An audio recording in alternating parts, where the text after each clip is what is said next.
Sneha, it's 7:05. We can start.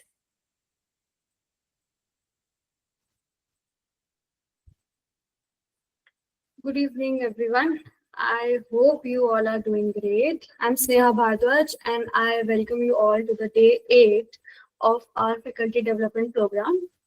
So, over the past few days, we have been engaging in meaningful sessions with diverse experts, and today we continue with the same spirit of learning and exploration. So, without taking much of your time, let us move forward to our expert session for today. And it is my great honor to welcome our esteemed speaker, Professor Dr. Rita Kumar, psychologist and clinical hypnotherapist, senior professor, AIPS, Amity University, Noida.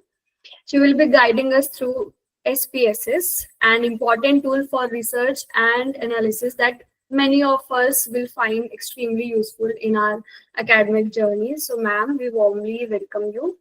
And this virtual stage is now yours. Over to you, ma'am. Thank you so much, Sneha.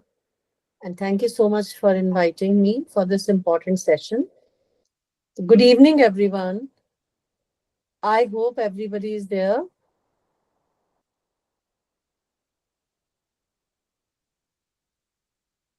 Yes, I'm ma'am. sharing my Yes, PPT. ma'am. Yes.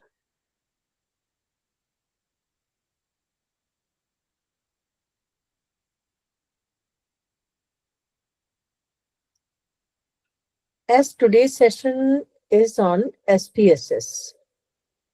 For social science research, Yes. I Now we hope can PPT see is, the. Yes, ma'am. Now we can see the full screen. yes. So while we are talking about SPSS, because as we all are aware that SPSS is a software which is used for quantitative data analysis. So that is why before starting talking about SPSS, few pre-informative things are important to be talked. So I would like to discuss about few important things about data and the research design. Then we will be moving towards how to use SPSS uh, in data analysis. So first of all, we should understand what is SPSS. When we are saying SPSS, it is a statistical software package for social sciences. So this has been specifically created for the social science researchers. So this is important. That is why we are using, and it is uh, valid use for SPSS for all the researchers, and it is accepted throughout the globe. So it is a professionally suitable software for analyzing, managing, visualizing quantitative data in research and business. So then SPSS is a renowned for its user-friendly. It is really a very user-friendly software, which we can try and learn with R&D also. But yes, some specific guidances are required many times. So that is why it is important to understand how to use it. But it is very user-friendly. And it offers a comprehensive range of statistical methods, including parametric, non-parametric, descriptive, inferential, all type of statistical analysis can be done using SPSS. So before starting talking about the SPSS, two things are important for each one of us to understand about. Number one, what is my research about? And another thing important is to understand my data. When I am analyzing and using the SPSS, I am analyzing the data. SPSS, a very simple thing, is said what you will input, it will give you output as per that. So your data must be clear, your data must be understood by you. Then only we can start, or we can expect SPSS to give us very clear, authentic outcomes. Because nowadays, people are not applying formulas manually. So it is also important for us to uh, see that whatever my data, is my software giving me the correct results? Are they as I expect? So that is why to understand the nature of data is very important. So when we are talking about nature of data, then in behavioral sciences or social sciences, we are assessing or measuring some traits and attributes. And that is why various tools we are using, psychometric tools are being used to assess the variable. So that is why this, when we talk about data, then quantitative data can be divided into, uh, because it is not only the quantitative, but some demographics also we are collecting. So this demographic data is called qualitative data, or these are the attributes which we are collecting about the demographies, means maybe the religion, maybe their living areas, rural, urban.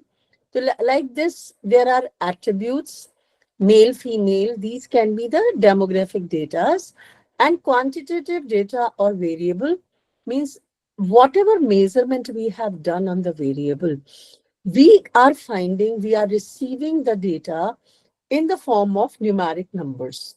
Then that is data on different variables, which is in numbers, means which can be quantified. That is why this is a quantitative data. Then it is important to understand when we are measuring the variable. In demographic, it's okay, we have collected the demographic data in a very qualitative manner, but when we are measuring any variable, then for measurement, we are using different types of scale. As nominal scale, as we know, this is just a nominal measurement, means we are classifying or categorizing our variables or the data or our population into various classes. So that is why this nominal data is very nominal kind of measurement. And as I can say it's a male, female, this is a nominal kind of measurement. So these nominal data are being used for classification purposes. I can classify my population into rural, urban, male, female, educated, uneducated. I can say working women, non-working women, or whatever my requirement of my research is. So means many variable we are using nominal measurement, and that will be categorization purpose. Ordinal, many times, many people working in the market surveys and all, or even other areas also, they are asking the subjects to arrange their choices into sequence and order, means first, second, third, fourth, whatever the products are there in the market. Then we can ask the subjects to arrange them as per the choice. As yesterday, Dr. Nadeem was telling us, so many IT softwares we can use. So we can ask the users to arrange them in a sequence by asking the question as per user friendly, as per more scientific AI, as per research purpose, as per means book writing purpose, what kind of purpose, which software, which IT program is suitable more. So we can ask them to arrange the uh, all the, means you can say the content into ordinal manner, means organize them in order. Best, that is first, second, third, fourth, like that. So in ordinal data, because there is no zero and there is no not equal difference between first and second. So there can be uneven difference between the two data. That is why this is again a very important kind of data which we are collecting into social sciences. Then interval data. Interval means when we are using, usually the Likert scale is called the interval data. Psychometric tools are usually being constructed on the basis of Likert scale, but some are not on the Likert scale. Some may be on the ordinal scale also. So that is why it is important for us to understand that the data which we are using is of which category, and then the ratio in interval scale also, there is not exact zero. But in the uh, type of data, ratio type of measurement, there are exact zero is there. So that is why this is usually highest level or quality of data, which can be used in SPSS also. And that is why we must understand what type of scale of measurement we are using. After this, it is important to understand what type of statistics are there. So we will be applying SPSS for descriptive statistical analysis and inferential statistical analysis. As a descriptive statistical analysis is very simple. It is just describing the data, the nature of the data, what is mean, what is range, uh, minimum, maximum score, what is the standard deviations, how the measurements are varying from each other, means measures of dispersion, measures of central tendency, even graphs, plots come into descriptive statistics, and correlation is also coming into descriptive because it describes about, but it does not give any inference. So that is why we are using descriptive statistics. Then we will be using inferential statistics. So what is inferential statistics and why it is important to be used? Because whatever sample we have collected, we cannot study the population. So we are selecting the sample for population, and many times researchers have a question: what should be the size of the sample? And in social sciences, taking random sample is or the probabilistic sampling is not possible, practically not possible. So that is why we are using usually non-parametric sampling. When we are using non-parametric sampling, then what should be the size so that whatever inferences we are finding, we can generalize our results onto the population. So that is why this diagram is saying sample has been taken from the population and the hypothesis has been created on the population, but hypothesis is being tested on the sample. And these statistics or inferential statistics which we are using, they will be giving us the inferences about the population.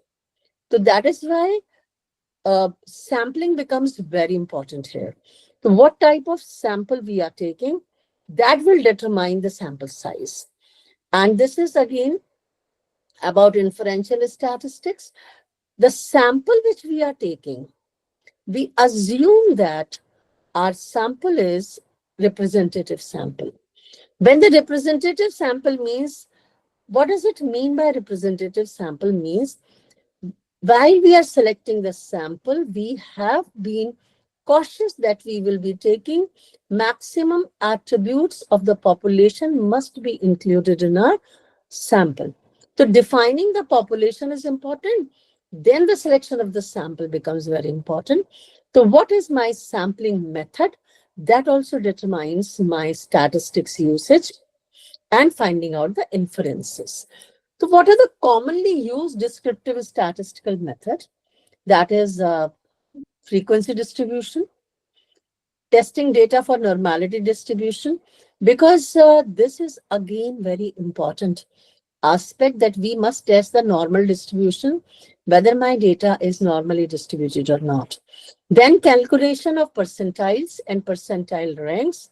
Many places we require, but not in every research we require percentiles and percentile ranks. But measures of central tendency usually is required in all the researches, and calculating measures of dispersion as SD, MD, mode, establishing norms, and all these are required in our all the researches. Calculating measures of relationship like correlation, and the graphical representation of data again comes into descriptive statistics. So there are various methods of inferential statistics. As I said, sampling techniques are important.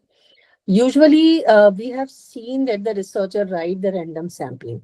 But if we see correctly, Then in social sciences, selection of the random sample is not possible because population, every element of the population cannot be known to us. And we cannot say that every element of the population has been given equal chances of selection. That is why we are using convenience sampling or snowball sampling. These are non-probability sampling. So that is why we must be very clear about our sampling method. Then probability distribution, that normal shape curve, whether my data is normally distributed, what are the central tendency and what are the dispersions in my data, it must be clear. Then binomial distribution, that the how many modes are there in my data, that must be very clearly known to us. Then third aspect of data of the findings is important for inferential statistics. What confidence interval I want? As a confidence interval means, as we say, 99%, 95% means if 100 samples from the same population are selected, then my results will be matching with 95% of the sample or 99% of the sample. Usually we consider two uh, levels of confidence, 95% and 99%. Hypotesting procedures are there. So that is because when we are making inferential statistics, usually we create null hypothesis and alternate hypothesis also. But many times in the modern time, researchers are saying that no need to create null hypothesis, only alternate hypothesis can be made, and we can decide the significance level 0.05, and then we can perform the test of ST test, Z test, because hypothesis testing is comparing whether the null hypothesis is true or the alternate hypothesis is true. Then as per the p-value, we decide whether the hypothesis is to be accepted or rejected. Then a statistical test, there are many, as t-test, f-test, chi-square test is to be taken, is to be conducted onto our data. Then again, one more aspect of the statistics comes, that is parametric and non-parametric. Parametric statistics are very robust kind of statistics, much more dependable because they gives us more authentic and powerful results. But because our number one, when we are using our scales, that is interval scales, and when we are using our psychometric tools for the measurements, then every time it is not possible that our data will be suitable for parametric analysis. So that is why it is important to understand what is parametric and what is non-parametric. When I'm talking about parametric analysis, then it means that we have to test the group means. In the non-parametric analysis, group means are not being taken, but the medians are being taken as a measure of central tendency. Then in parametric, because usually it is said parametric means random sampling, and that's why population must be known. But to overcome this assumption of the parametric, it is suggested to take a large sample. Large sample does not mean above 30. Large sample means the sample of 500 to 1000 subjects minimum, depending on the population on which we are working. If we take large sample, then we can assure the representativeness of the sample up to a certain limit. I cannot say 100%, but yes, up to a certain limit, we can assure the representativeness. And that is why this no information about the population is available. Then if we know nothing about the population at the larger level, then we use non-parametric technique. Then there are some specific assumptions are made regarding the population. Then about the population and the variables also. When they are there, then we use parametric. And when there is no assumptions are made, then we use non-parametric. In parametric, samples are independent, and in non-parametric, even attribute variables, variable and attribute variable, both can be tested, and no necessary that the samples should be independent. And in a parametric, we assume the normal distribution, but in non-parametric, we do not assume the normal distribution. Then parametric handles interval data and ratio data, but non-parametric can handle ordinal and nominal data as well. So that is why this non-parametric is also very useful in social sciences. This is true that parametric will give us powerful results, but non-parametric are also very useful. But in some cases, we can do this thing that we can use parametric as a first statistic level, and then we can we can use non-parametric at the first level when the data are non-normal distributed and not satisfying the assumptions of parametric. And to compare the results and to confirm the results at the second stage, we can run the parametric, and we can see that whether our results are confirming the findings or not. Then there are parametric tests for means, that is a sample t-test. Then t-test and one-way ANOVA, two-way ANOVA, these are for parametric test, but non-parametric as a sample sign test, one sample Wilcoxon test, Mann-Whitney U test, and then Kruskal-Wallis test, Moore's median test, and there are all other so many tests which can be used in parametric and non-parametric statistics. This is a normal distribution, which I hope we all have seen this bell-shaped curve and the distribution of the population, because the bell-shaped curve has been assumed to be the representation of the population. That is why we are saying that if data is normally distributed, so we can say the sample is a representative sample of the population. But if our data is very much skewed or very much chaotic, then we cannot assume the representation of the population. But see, many times our variables are like that variables cannot be normally distributed in the population. Okay, so then if the nature of the variable is like that, even then we cannot use parametric statistics. So simple assumption for parametric is the data should be normally distributed. If our nature of the variable is different, is not like that, then we should select non-parametric. Because the results of the non-parametric, it doesn't mean they are not reliable and valid. They are, because they are also being tested on the significance levels. So we can trust them easily, but it is important checking the nature of the data and the assumptions of the test which we are applying. Only then we should choose a particular type of test. So I suggest to all researchers here, before using any test, understand that if I'm using the t-test, then what are the assumptions of the t-test and which of the statistics can be applied as per my sample. Are my data and sample fulfilling these assumptions or not? Because many times we feel that only parametric statistics can give us reliable results.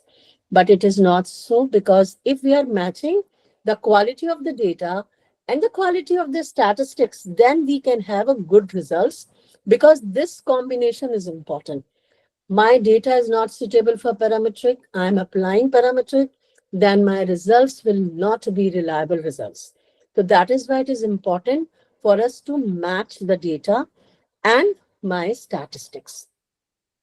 So this is again to make it very easy. A matrix has been created. When there is a data which is categorical, then we use non-parametric test. When it is a metric, then we have to check, are the data approximately normally distributed? If it says no, then we should take non-parametric. If it says yes, then again we should test the variance of population equal Then if variance is not equal, then again we should go for non-parametric test. If the variance in the population is equal, then we should go for parametric test. So these like metrics we should check before deciding what statistics I'm going to use. This is again, I try to make it more clear. Assumptions, parametric is normal and non-parametric, any type of data.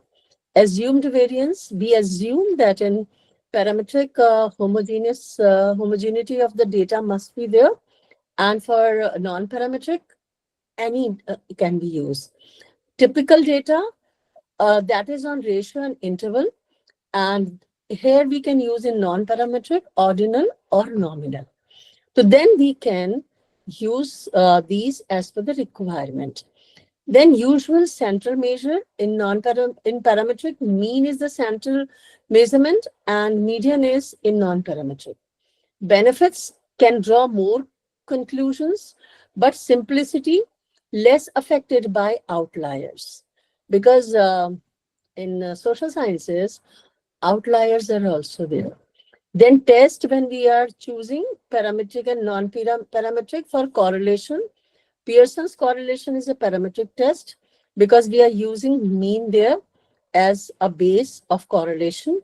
And then non-parametric Mann-Whitney test, Mann-Whitney test, and then independent measures, two group, independent measure t-test is there. In correlation, Spearman is there. And Mann-Whitney test is for studying the differences. Then independent measure, which is less than a two group. Then one-way independent measure ANOVA, or in non-parametric, Kruskal-Wallis is there.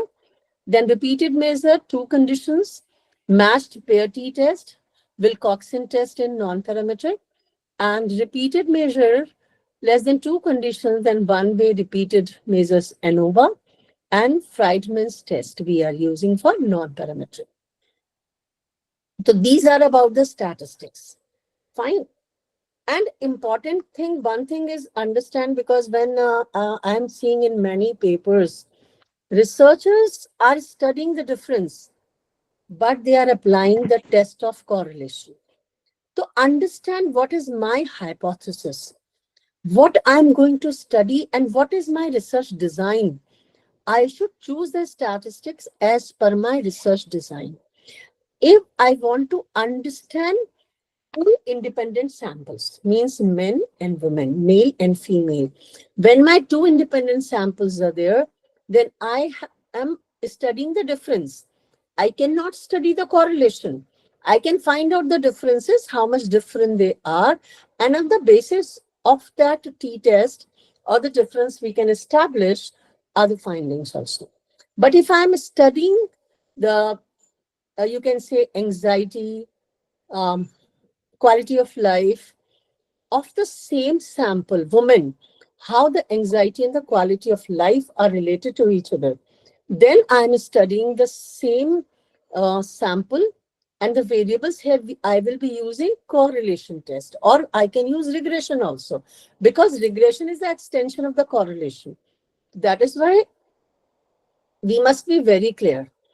Okay, if I am doing the research which is experimental in nature, I am doing pre-test and post-test. Means my sample will remain same, but I am assessing my sample maybe two times or maybe more, because many times we do mid-testing also. So whenever we are doing the testings on different times, if my longitudinal study is there, then I am testing my same sample on different timelines.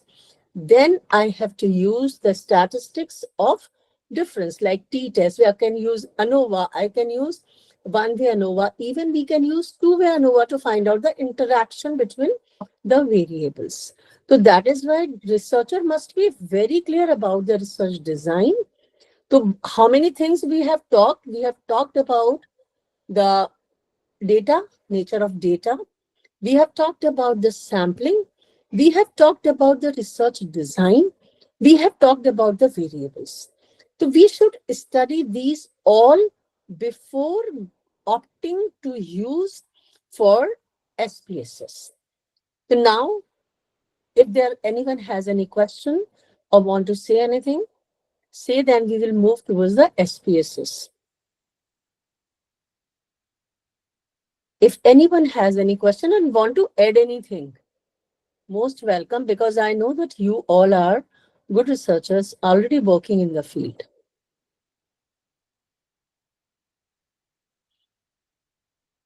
No question, no suggestion, any input?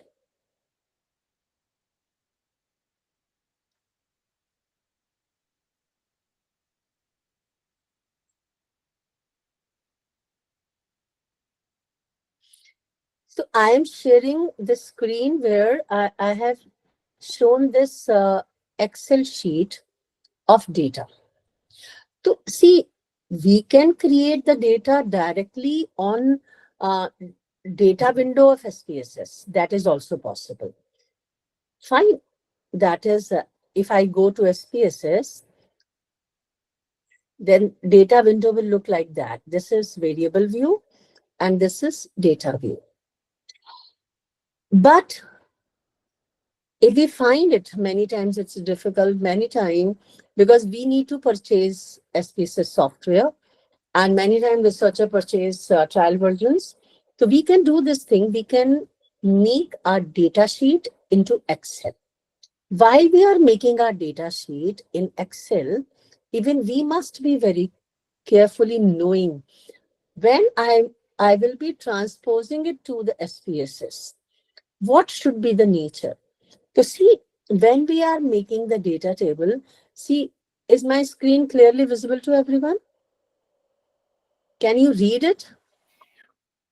Yes, ma'am.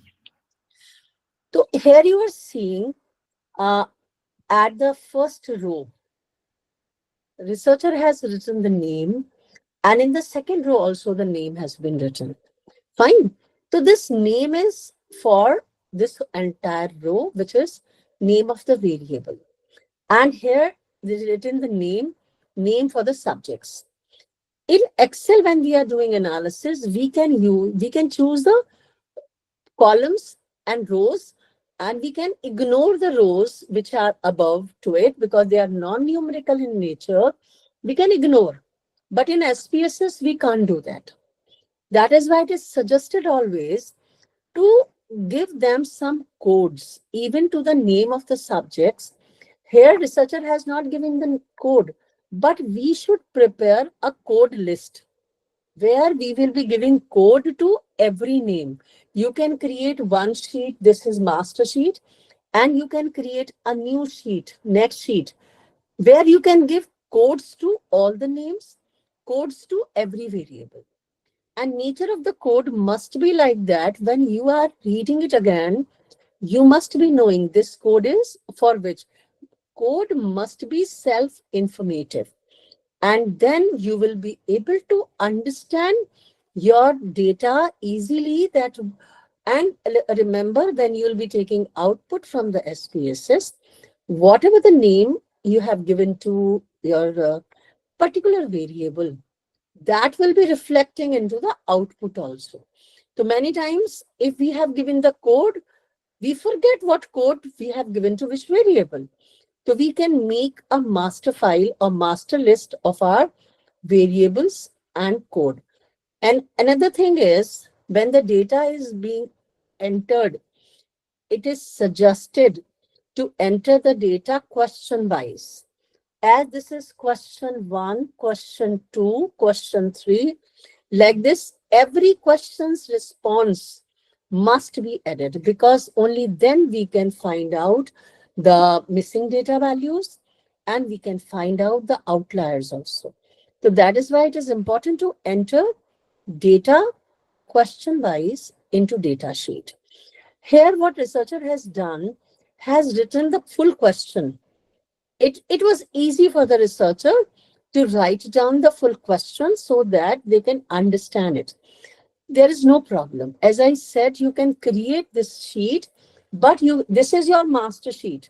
But you can create a sheet where you will give codes to every question. As the You can write down the name of the tool and then 1, 2, 3, 4, 5, 6, like that. You can create the data in Excel sheet.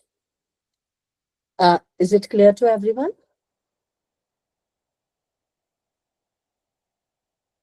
So while we have created our data sheet, now we are required to transpose this data to SPSS.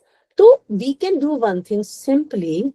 We can select our data from here and copy paste it. It's very simple. Just select the data. It's a very big data sheet actually.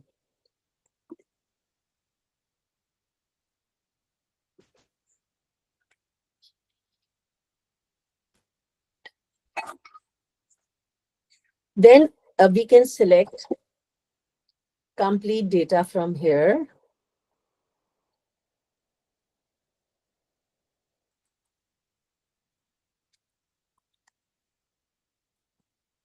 Just Control A, Control C, we did, and we will go to SPSS, open the fresh data file, go to file, it will show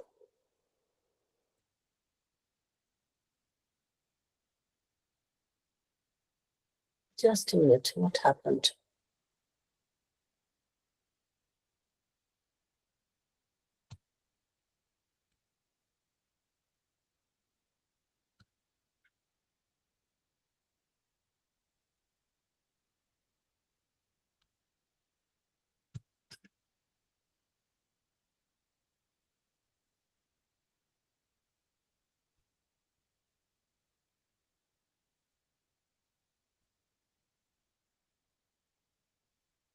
New data and data file we will select.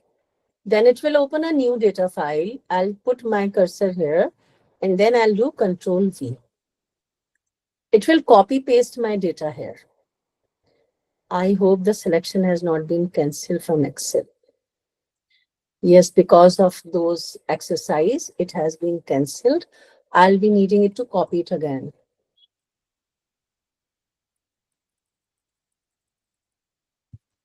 Please give me a minute. Though I have copied it already, but I wanted to show you people so that you can understand how it is being done.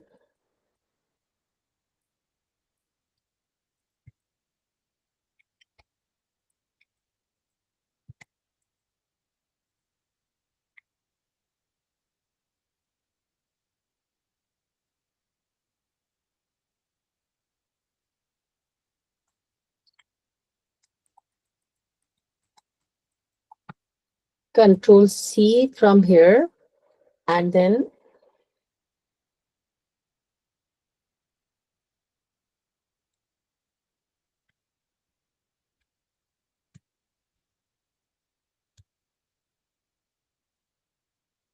okay, it has been copied here. It took time, but it has been copied here. So when, see, our data has been copied here. Then what we have to do, go to variable view.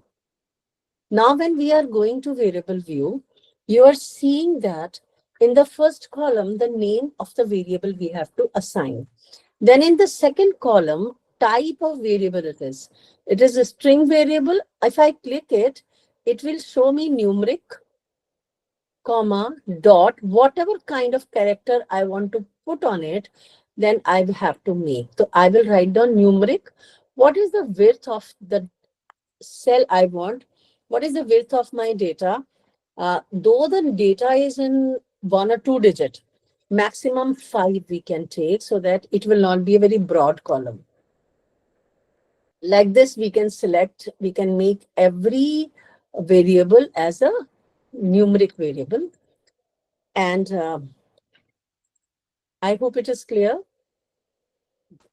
Decimals, if my data is in the decimal points, then I can just select the decimal. If I want 1 or 2 decimal points, I can click it here also. So then it will be accepting the decimals. When I come to the labels, let me go to the data which I have already saved. When I'm going to the labels, see, whatever name I have given to data variable, in this These are the abbreviations I have written. I have given a code. If I want to anything which I would like to see into the output, that label of that particular variable, I can write down in the label. If I am writing here, as I have written there one, see in this, if I'm giving the name to the variable, no special character is acceptable. Only the alphanumeric numbers are being accepted. So if I have written ECRR here, then it will be showing ECRR when I am bringing the output of this data.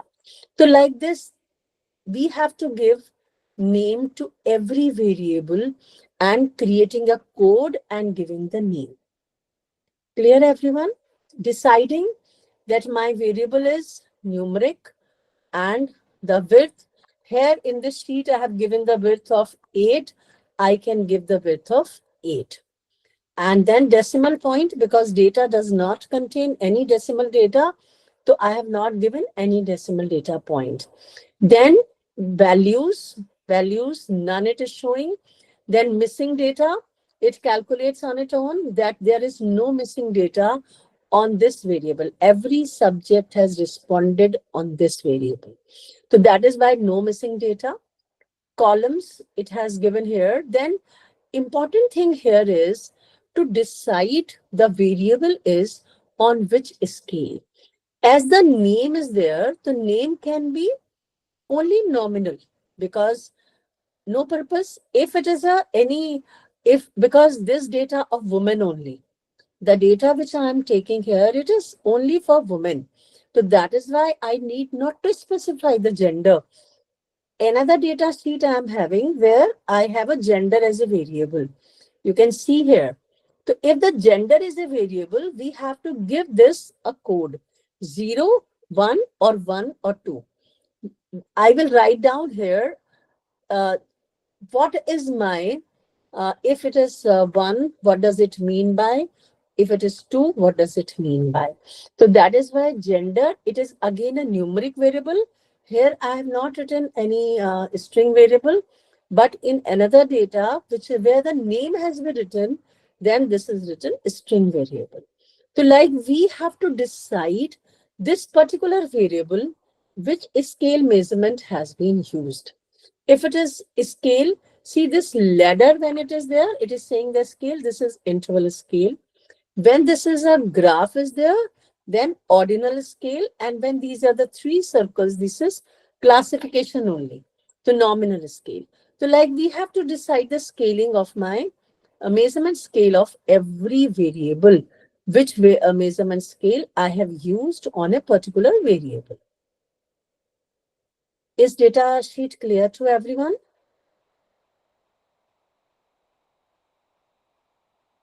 Yes, ma'am.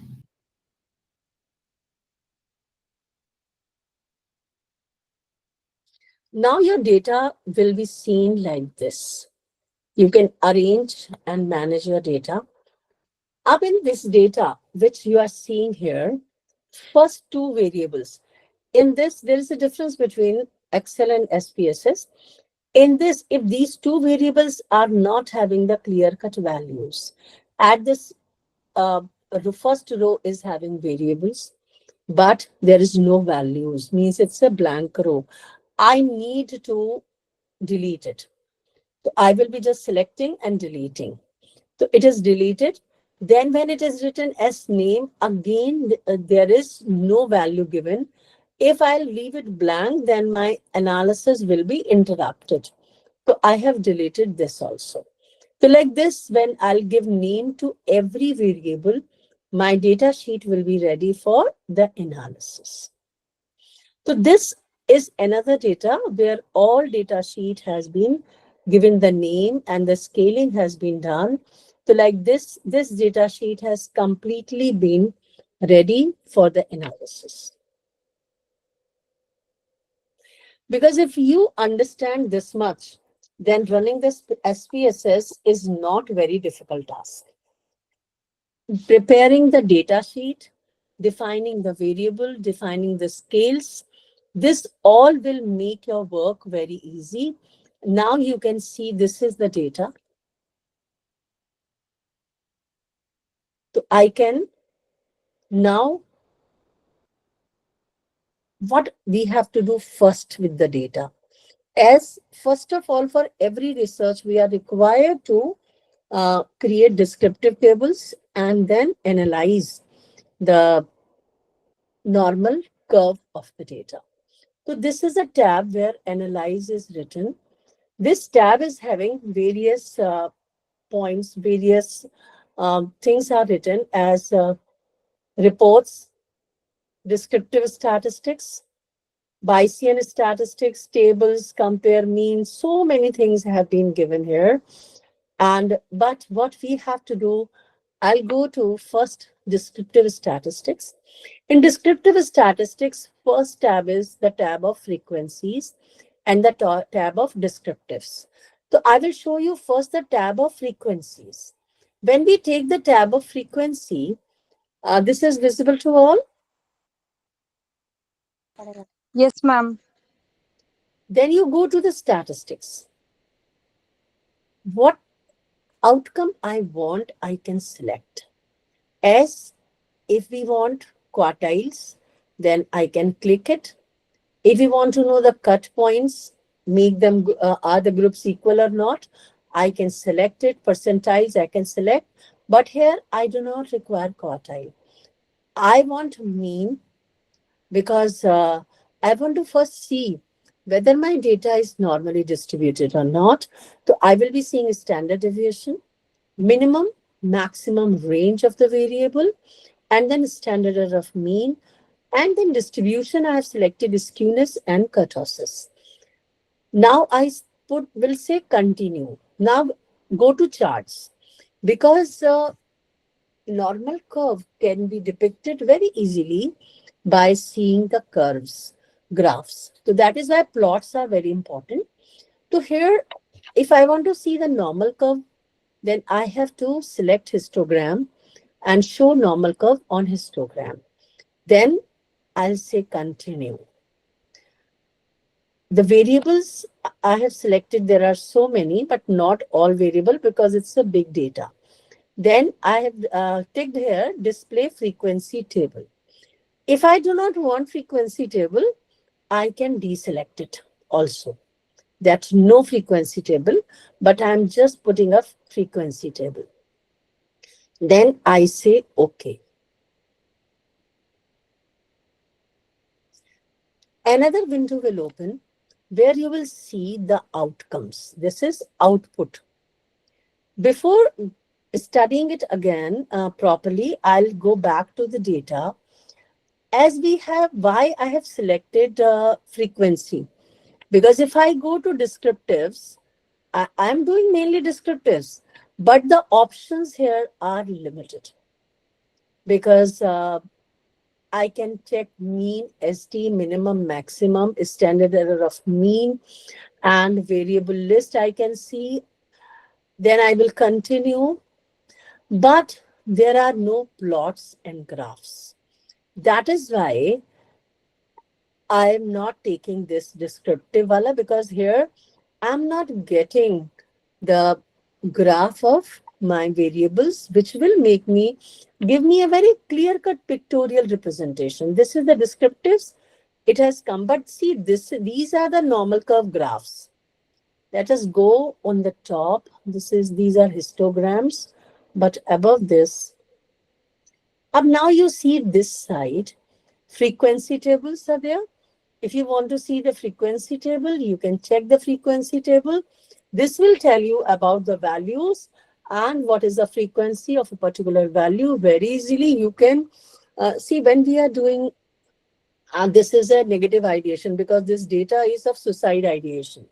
When the negative ideation is there, second question, I can see the second question has been answered 1 by 149 out of 301.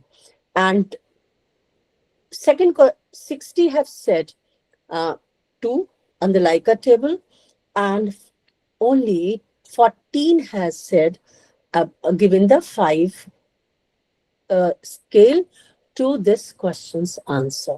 So like this, I can see the nature of my data, how my subjects have answered this question.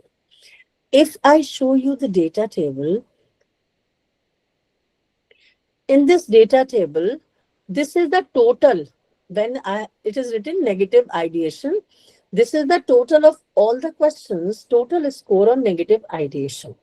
So here by seeing this, if I go to the output, I will go to negative ideation table. This is a negative ideation table, and this is the frequency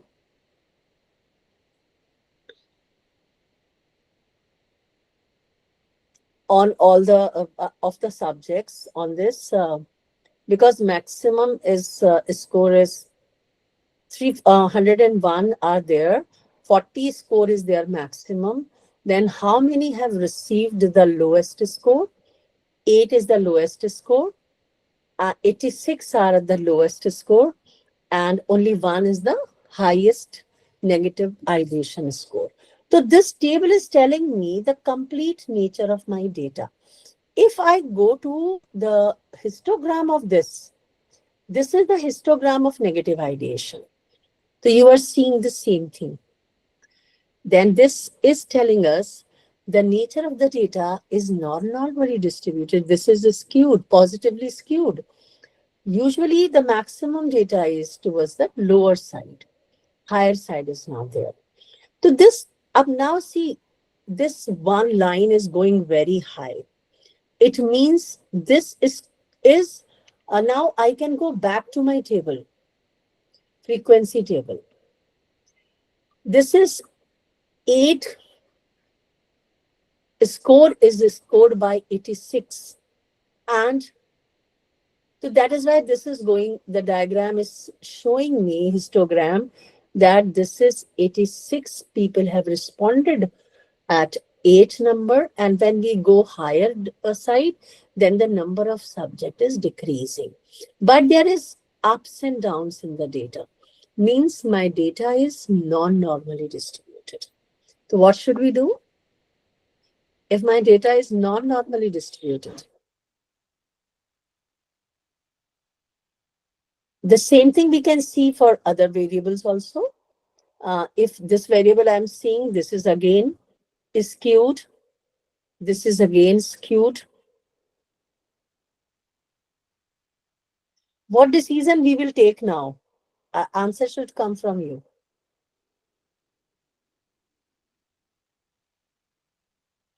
This is somewhat normally distributed.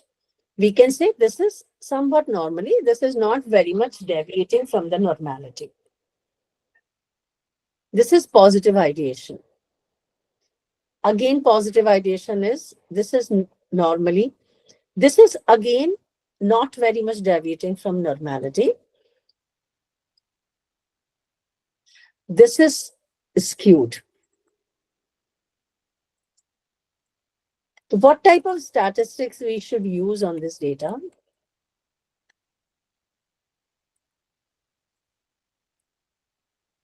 I'm waiting for the answers.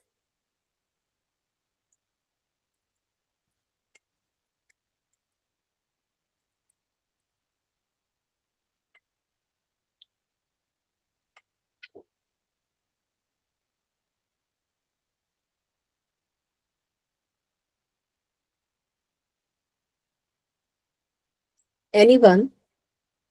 I hope I'm audible to all of you.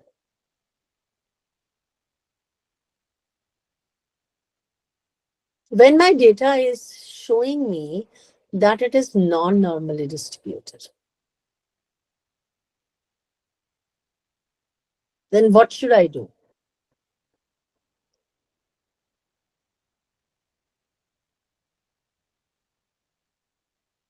Because on many variables, you are seeing here also skewness and kurtosis, they are not in the range of normal distribution.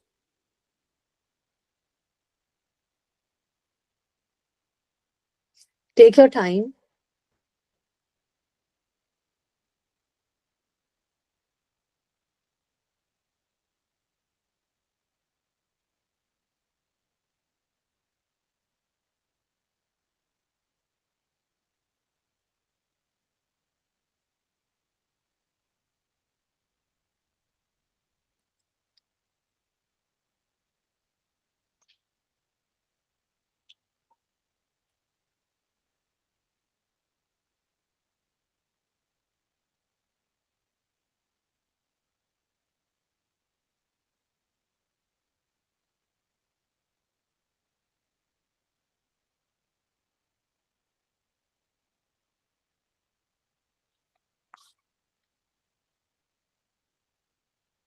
No one is saying anything.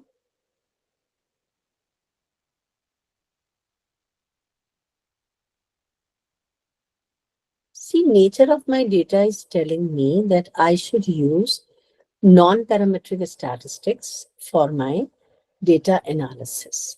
Whatever I want to use, that is my choice. Fine.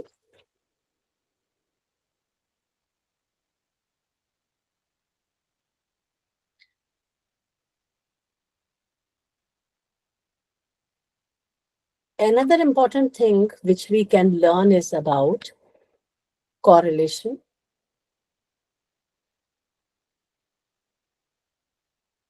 We can learn about bivariate correlation. So by just, I'm ignoring the non-normality of my data and I'm just going to select this. Simply go to analyze, find out the correlate and the bivariate correlation. Then go to this table will open. What correlation I have to take? If I am taking, I'm considering the non-normality, then Kendall's tau I will be using, or Spearman. Usually the Spearman is a rank test, but my data is not in the rank. My data is on the Likert scale. So it is suggested that I should use Kendall's tau test. Okay, so instead of a Spearman, I can take this test, Kendall's. And one-tailed and two-tailed, because my hypothesis is not dimensional. If your hypothesis is dimensional, then you expect that the correlation will go into the positive or negative dimension, then you will select the one-tailed test. If it is non-dimensional, then you will take two-tailed test. And then uh, here it is clicked flag significant correlation. Show only the lower triangle, because if I feel if we take both the triangle, then it becomes very clumsy kind of data table. So if I take only the lower triangle, then it becomes a very clear cut way to see the correlation. If I do not want to take it lower only, then I'll deselect it. Then it will show me both the triangles. So it is upon us. If I want to take, then options. Do I want to take the mean NSDs also? Then I can click it. But because I have taken the central tendency already, I need not to take it. And then we can cross product deviation or covariance also we can find if we want. Otherwise, we can continue and we can just click OK. With this, we will get the result of correlation. This is about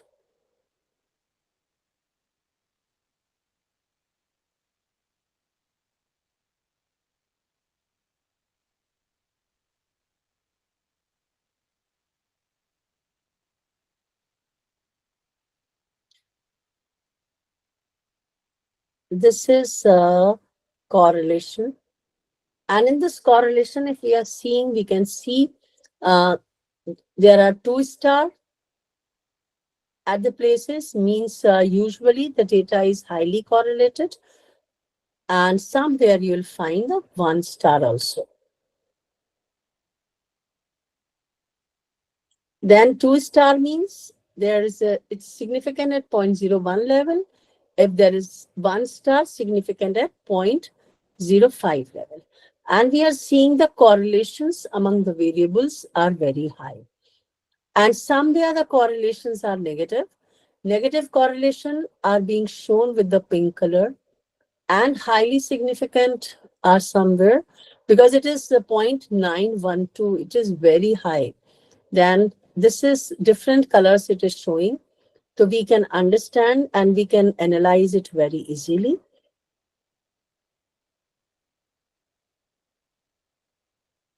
There is a very easy way of finding out the outcomes.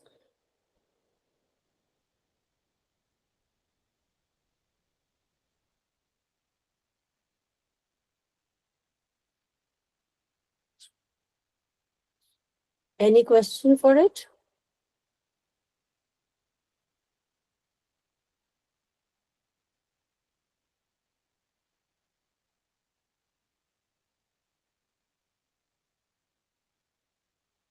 Because our data is suitable for non-parametric, you can see the non-parametric correlations also, and you can see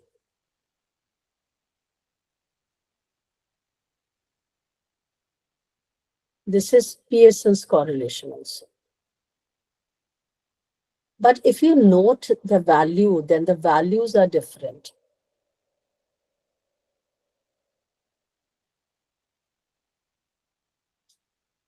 Is this clear to everyone?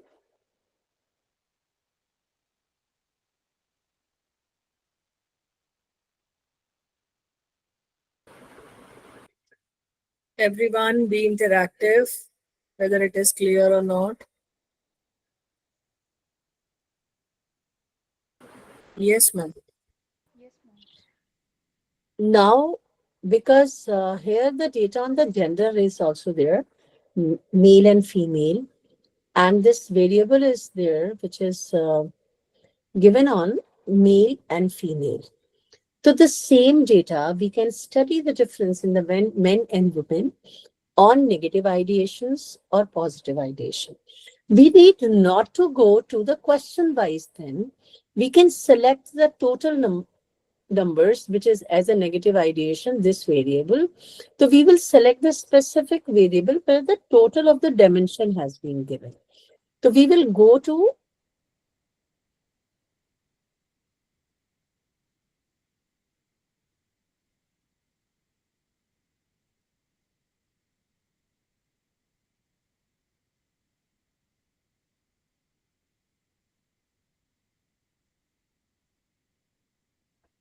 compare means, and because the sample is not one independent sample, then we will take independent sample t-test. And then in independent sample t-test, the grouping variable I have taken is gender, and but I'll deselect them all.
In this, we are taking 95% of confidence interval and exclude case analysis by analysis. And then we will click continue. And here we are also trying to measure the homogeneity of variance test and the estimated effect size. Then we will be clicking it. So this first table is the table of descriptors where the mean SD and standard errors are being given, and then independent t-test.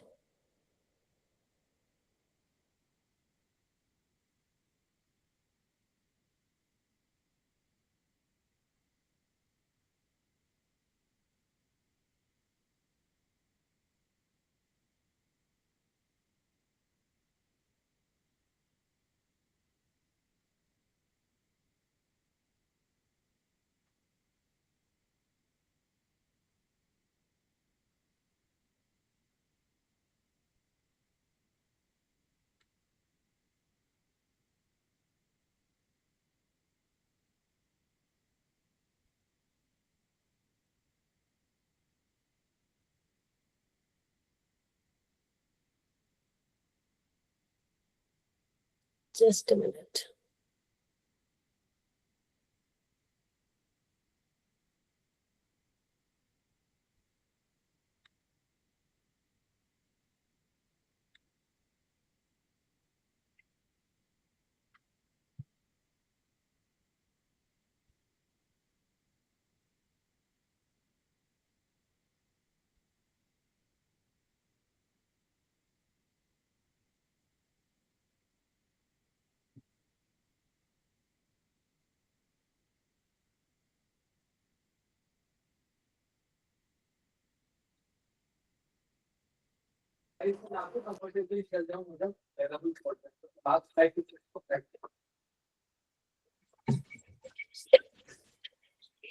Uh,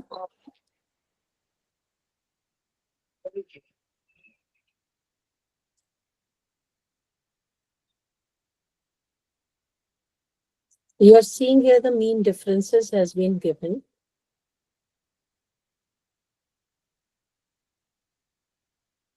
The mean difference and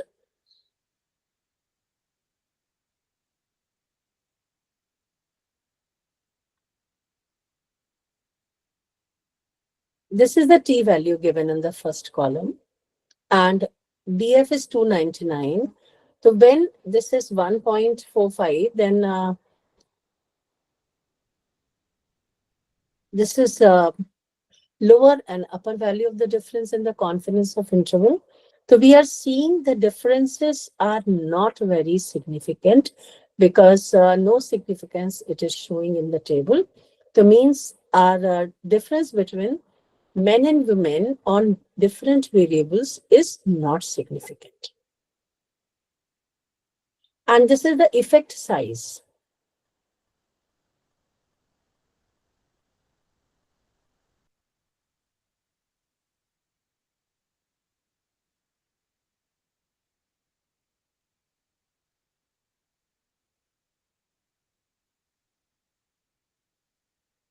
That is coherence D.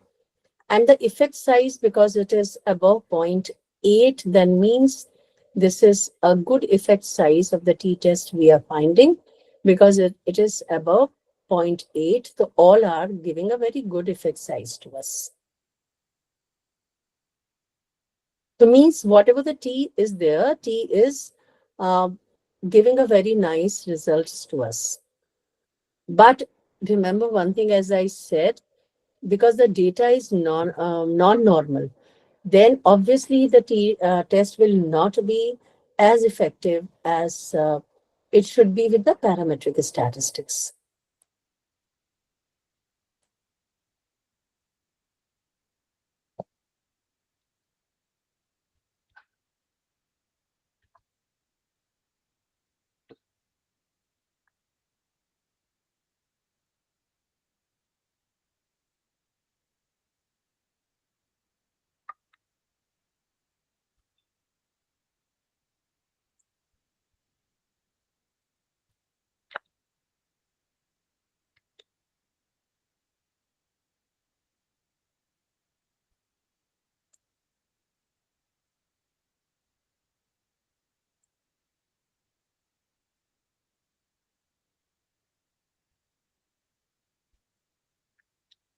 In the regression, we can go for the linear regression.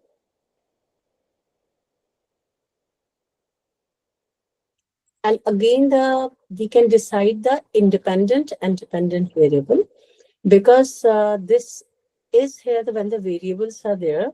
The variable are suicide ideation, and how this suicide ideation is impacting as the negative ideation. We can take ideation only, that is a dependent variable, and independent variables are spiritual intelligence, and you can say this is coping style.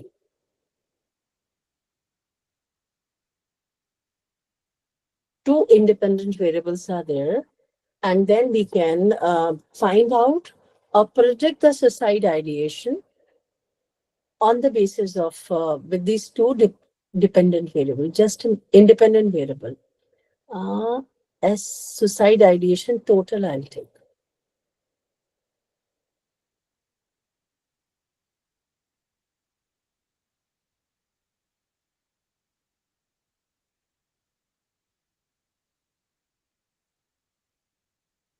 Just a minute.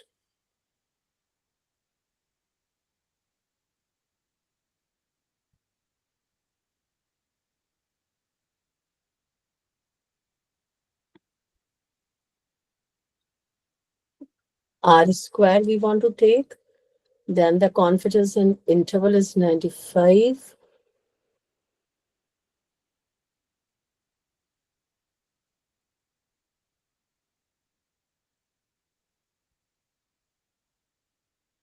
We can take the plots also. Histogram.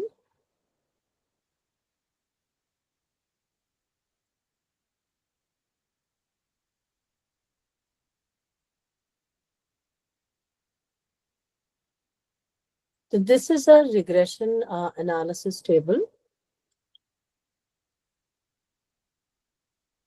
So here the dependent variable as it is taken, suicide ideation, and the independent variable is spirituality and coping styles. Model summary. Model summary is telling us that this R is 0.151 and R square is 0.23.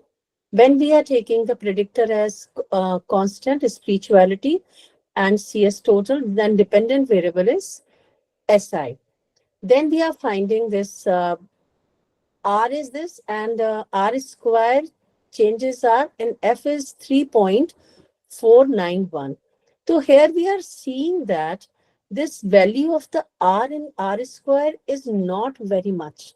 So we can conclude that these are not very good predictors of suicide ideation, as the coping styles and spirituality has been taken in this data.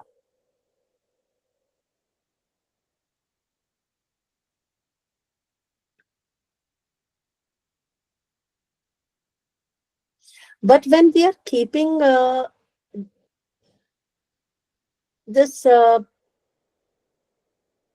coping style and spirituality separately, then we are seeing that spirituality's beta coefficient is negative 0.57, and then coping style is having 0.27.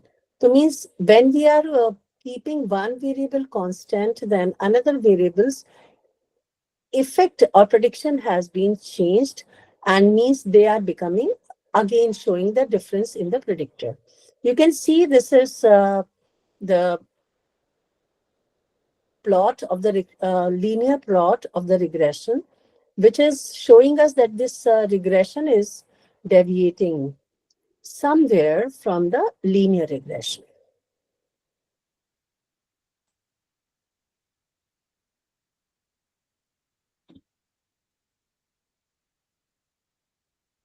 So like this, we can find the regression as well.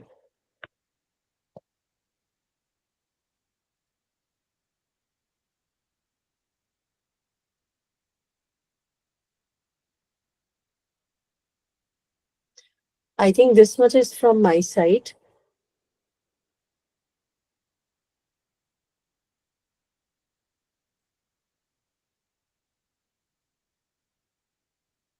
Now, floor is open for the questions and the discussion if anybody wants to do.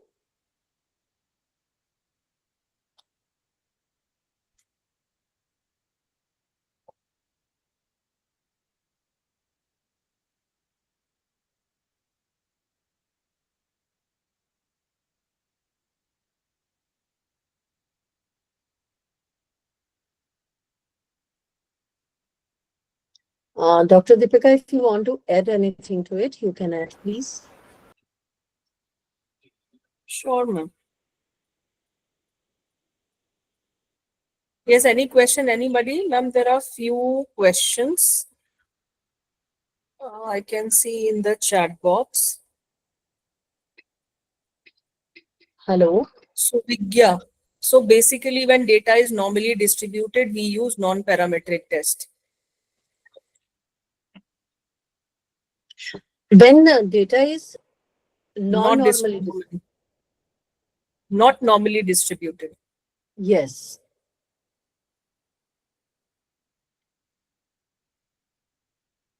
So yes, participants, say this SPSS is the basic software that we all must understand.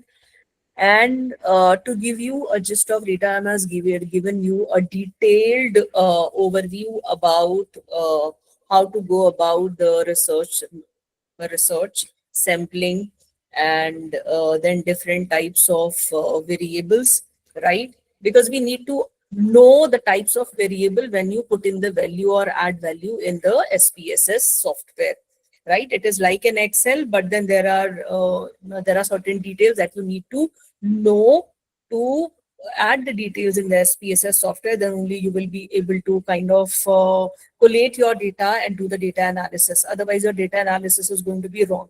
So the whole process has been dealt in detail by Rita ma'am, but there are certain things that I could not see. I thought that you will be asking a lot of questions, but then there are no questions. So to sum up, when we have parametric test, parametric means there are certain parameters. Parameters means there are certain guidelines to go for the test, right? For example, if we are interested in doing a correlational study, then we will go for correlation, or else in that line we can go for linear regression if you want to find the impact of one variable over the other variable.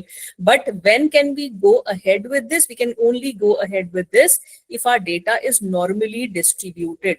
Normal distribution, ma'am has given you a detailed about normal distribution, and that normal distribution is the primary criteria. It's the first criteria in the guidelines for your inferential tests, your correlation, and your linear regression when it comes to the correlational type of research design. But when we are doing the experimental study and we want to compare one group with another group, or one individual with another individual scores, right?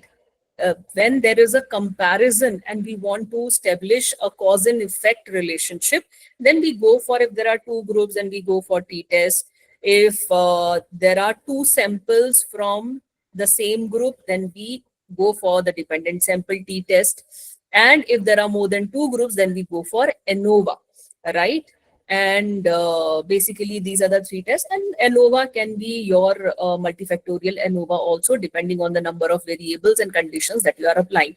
So for these things also, you need to understand first normality, whether your data is following a normal curve, whether your data is lying between the normal range of skewness and kurtosis. That means too much towards right and too much towards left. When we talk about the normal distribution, or the bell-shaped curve, right? So now you just have to put in the information and give the right command. And if you will give the command for creating a graph, then a graph also can be created, right? A graph also can be created with the same, without you doing anything. So be mindful in what type of test we want to go for. Do not go for correlation, or try, if you are interested in finding out the relationship, and then you are applying t-test or ANOVA for the same. So that is a complete disaster in the result. And most of the times research scholars and sometimes the faculty members also go for it, right? So whenever you are interested in relationship study or prediction study, you go for correlation. And whenever you are interested in finding out the cause and effect relationship, you go for the experimental research design. And there are fixed tests. Now, if the parameters are not being followed, then what should you do? Then you have a saving grace, which is the non-parametric test. Non-parametric means they do not have any parameters.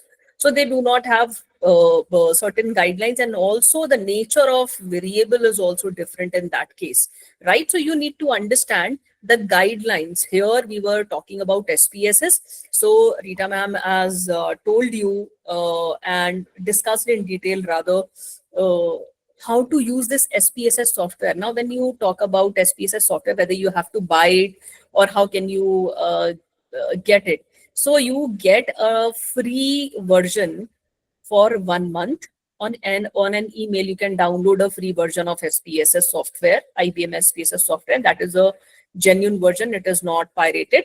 But if at all you want to buy it, so you can buy it for a 3-month subscription, and with a minimal charge of, I think it's like 2,500 or 3,000 for 3 months it is, right? And you can utilize it depending on your requirement. So now, if there are any questions, I'm expecting a lot of questions because there are a lot of professors as well as PhD scholars. How you are thinking about doing a research? Are you interested in, if the few people are doing qualitative research, obviously we cannot ask you, or you cannot ask us questions. But if you are going ahead with qualitative research design, then there must be a lot of questions that you can go for, or you can share your experience, and then have you used the forum is open for discussion. So please take up questions one by one, Sneha.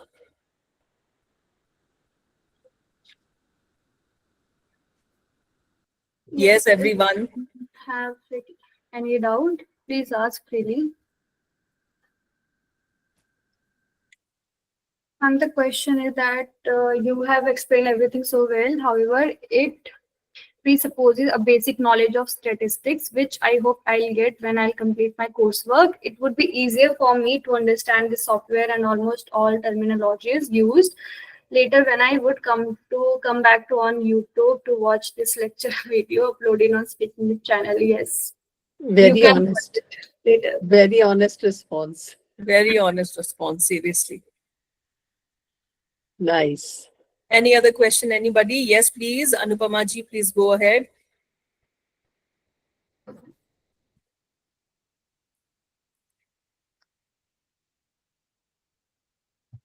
Anupama ji, please go ahead. You have raised your hand.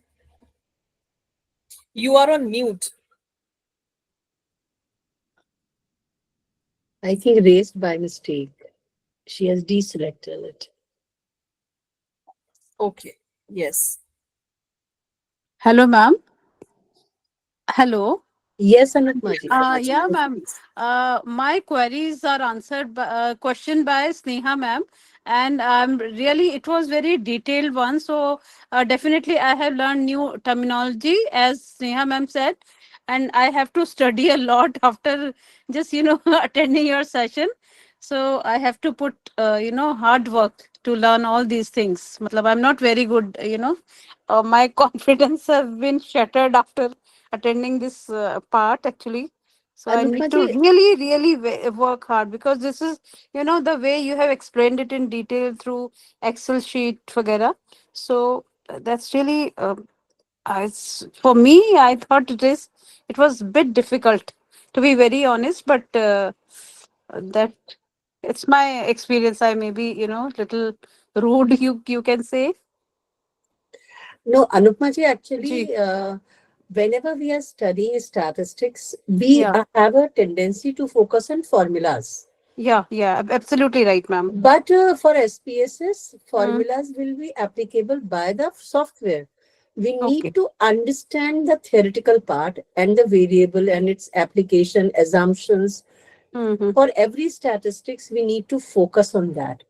If we understand the theoretical application of statistics and the assumptions and other things of every statistics, it will be very easy to apply things in SPSS. Okay. Statistics does not mean to learn formulas nowadays, Okay. because that is the software is doing. The all Absolutely right, ma'am. mathematical part for which many times people are afraid of. So now Yes. we need not to do it, but Okay. read the statistics books where the basic ideas, basic concept, application, assumption of the different statistics has been given very clearly. If you understand that, then SPSS is nothing for you. Okay, thank you Very very much, easily. ma'am. Is there any book for this or For yeah, for these? SPSS, Yes, yes. there are so many books in the market. I can't say any specific book at present Okay, because, but you understand the statistics, then okay, you will be able to run it very nicely. okay, ma'am. Thank you very much, ma'am. Thank you so much.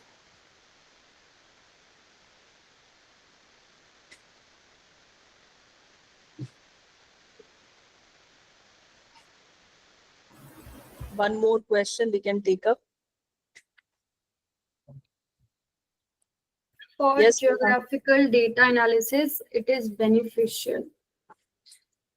Okay, is it a question or a statement? What does it mean by geographical? It means the demographic data. Pushpa ji,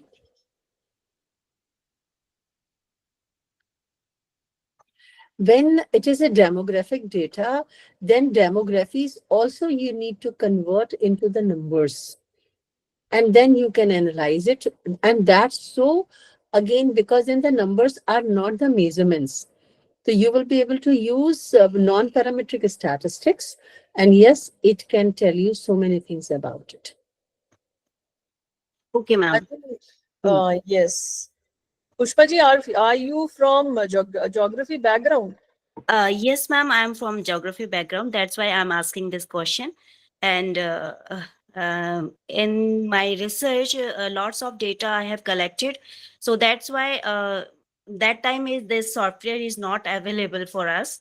So this time this software is, I think, very beneficial for the geographical student if they are Yes, researching in the yes. field of demographic. Any data in number can be put into SPSS and analyzed. Any data which is in number.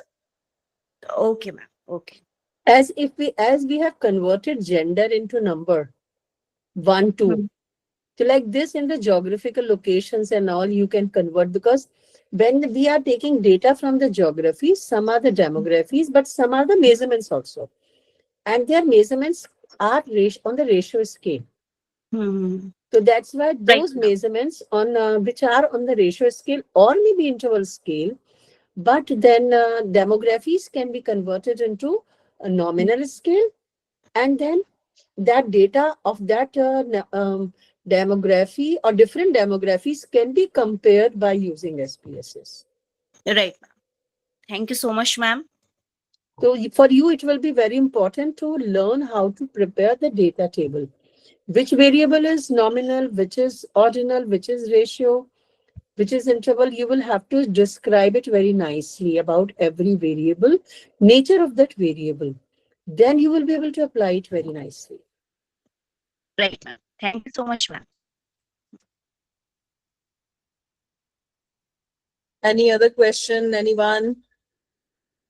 Go ahead.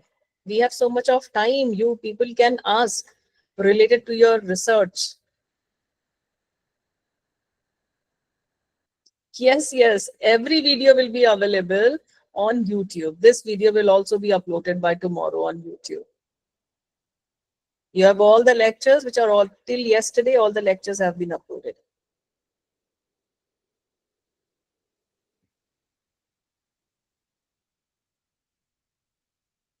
Yes, Rajshri, please go ahead.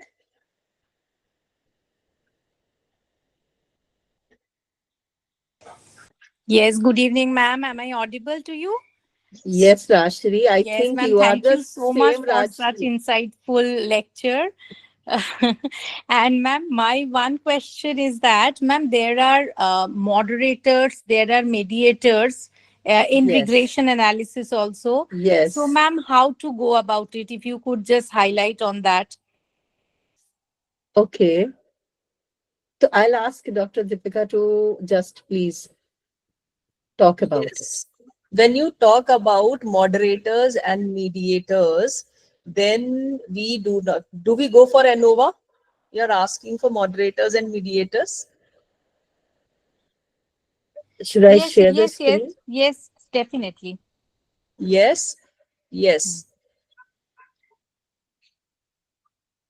So we can keep the mediators and moderators, we can highlight them, and I will show you. Ma'am, we'll share the recording Okay. of this. I have a recording of the workshop Hmm. discussing about the mediators and moderators in both factorial as well as simple ANOVA. So we will share that because otherwise it Okay. will confuse everybody, Yeah. right? Because anybody else is interested in knowing mediators and moderators.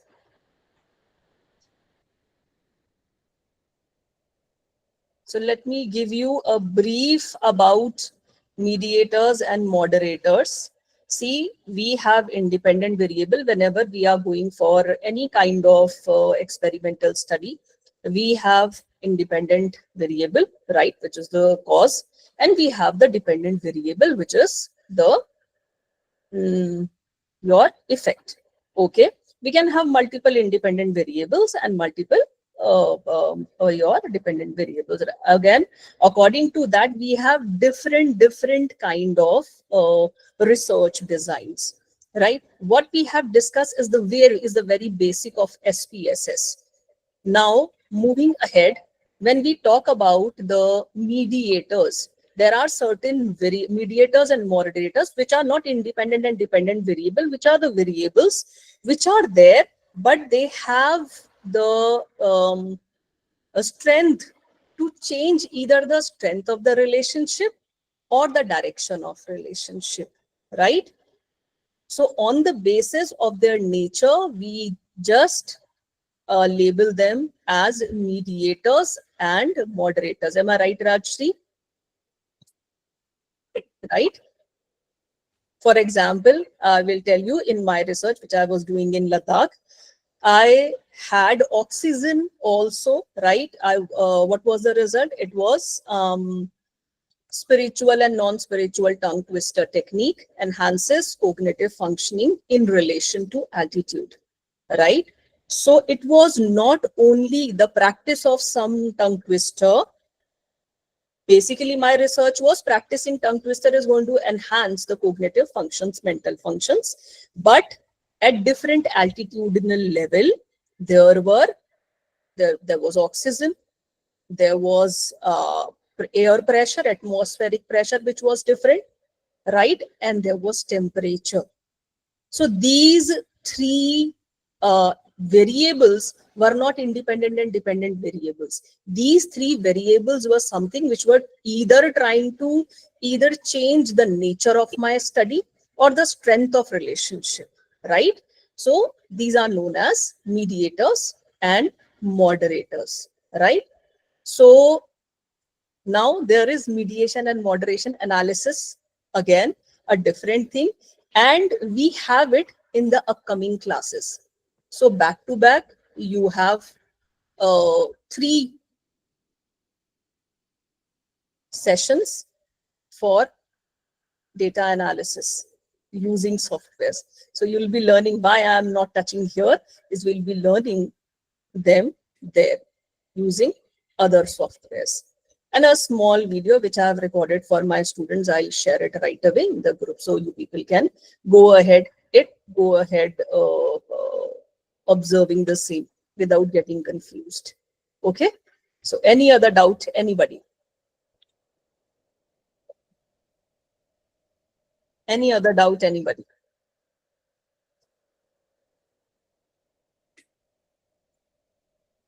So now from the basic, today, from the very basic, we are going tomorrow, day after, and after that, we are going to move towards the advanced statistical analysis. Okay. Okay. Any question, anyone? Any other question?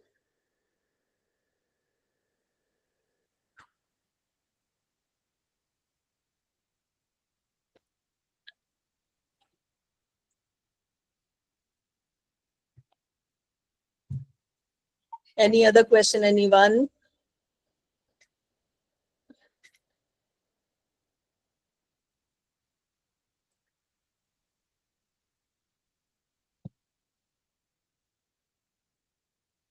If there are no questions, Neha, we can end the session.